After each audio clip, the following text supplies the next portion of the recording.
अयोध्या के श्री राम जन्मभूमि मंदिर में दान की चोरी का मामला अभी भी गरमाया हुआ है और इन सबके बीच 6 जुलाई को श्री राम जन्मभूमि तीर्थ क्षेत्र में अहम बैठक हुई और इस बैठक में ट्रस्ट के महासचिव चंपत राय और अनिल मिश्रा के इस्तीफे पर भी चर्चा हुई है। अब क्योंकि चंपत राय ने इस्तीफा दे दिया है तो अब ट्रस्ट के महासचिव के तौर पर चंपत राय की जगह कौन लेगा, इस पर बहस का बाजार भी गर्म हो गया है, जिसमें 3 नामों की सबसे अधिक चर्चा हो रही है, जिसमें संघ के पूर्व क्षेत्र संघ चालक अजय कुमार नंदी, ट्रस्ट के सदस्य कृष्ण मोहन और विहिप के बजरंग लाल बांगड़ा का नाम है। इसके साथ ही कई चौंकाने वाले नाम सामने आ सकते हैं, पर अब क्योंकि एसआईटी की रिपोर्ट भी आ गई है, इसीलिए इस पर चर्चा होने की उम्मीद है। अब इन बातों के बीच मुख्य रूप से चर्चा है कि चंपत राय की जगह बजरंग लाल बांगड़ा को ट्रस्ट का महासचिव की जिम्मेदारी दी जाएगी। तो बजरंग लाल बांगड़ा कौन है और क्यों संगठन को इस नाजुक मोड़ पर उन्हीं पर भरोसा है, इस पर बात करेंगे। तो बांगड़ा की बात करें तो बांगड़ा जो है वो राजस्थान के सीकर जिले के रहने वाले हैं।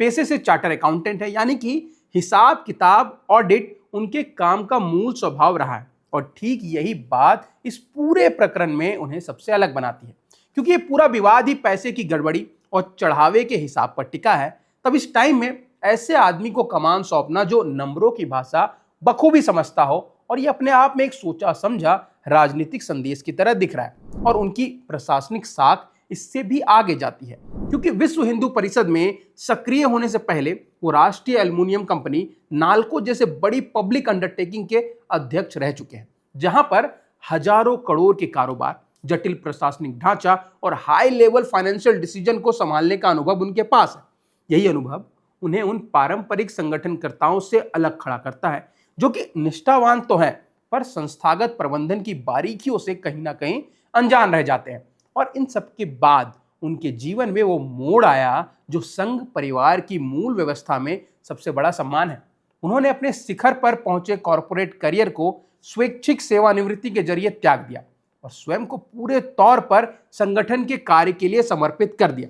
कहीं ना कहीं ये त्याग ही वो कसौटी है जिस पर संघ परिवार अपने शीर्ष नेतृत्व को परखता है, जहां पद और वैभव छोड़ने की क्षमता को विचारधारा के प्रति सच्चा प्रमाण माना जाता है। और कहीं ना कहीं इसी जमा पूंजी का परिणाम है कि फरवरी 2024 में विश्व हिंदू परिषद के प्रन्यासी मंडल की बैठक में जब नई कार्यकारिणी का गठन हुआ तो वरिष्ठ अधिवक्ता आलोक कुमार को अध्यक्ष, बांगड़ा को संगठन का अंतर्राष्ट्रीय मंत्री चुना गया। और ये तो हम सब जानते हैं कि किसी भी वैश्विक संगठन में महामंत्री का पद जो है वो प्रतीकात्मक नहीं बल्कि उसका वास्तविक कार्यकारी केंद्र होता है, जो नीति को बनाने से लेकर के उसको लागू करने तक पूरे तंत्र की धुरी रहता है। तो अब यही पूरा प्रोफाइल है जिसमें वैचारिक निष्ठा, प्रशासनिक अनुभव, फाइनेंशियल एक्सपर्टीज का एक दुर्लभ संगम है, जो कि उनको राम मंदिर ट्रस्ट के महासचिव पद का सबसे मजबूत दावेदार बनाता है। और इसी क्रम में वो अयोध्या भी पहुंच चुके हैं, जिससे अब तक जो सिर्फ अटकलें थी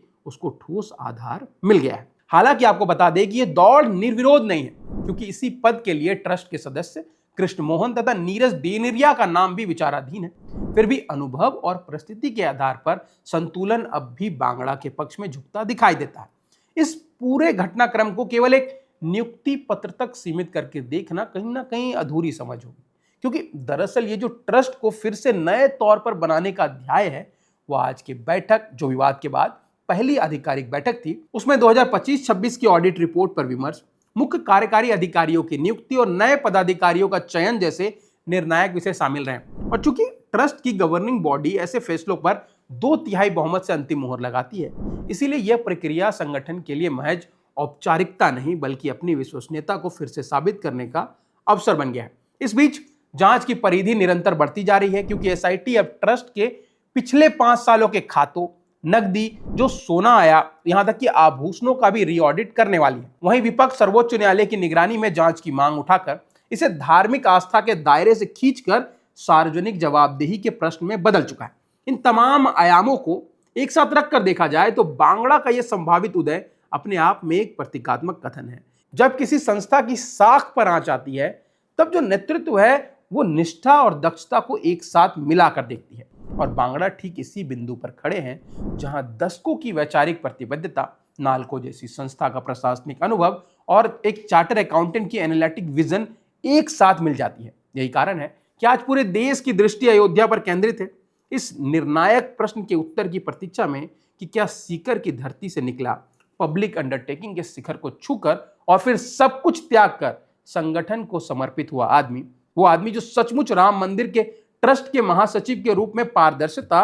और पुनः विश्वास को एक करके नया अध्याय लिख सकता है या नहीं। अब आपकी इस विषय पर क्या राय है कमेंट सेक्शन में हमें जरूर बताइए। अगर आपको ये वीडियो पसंद आया है तो इसको लाइक करें और ऐसे ही वीडियोस के लिए सब्सक्राइब करें बजरबट्टू दुनिया को।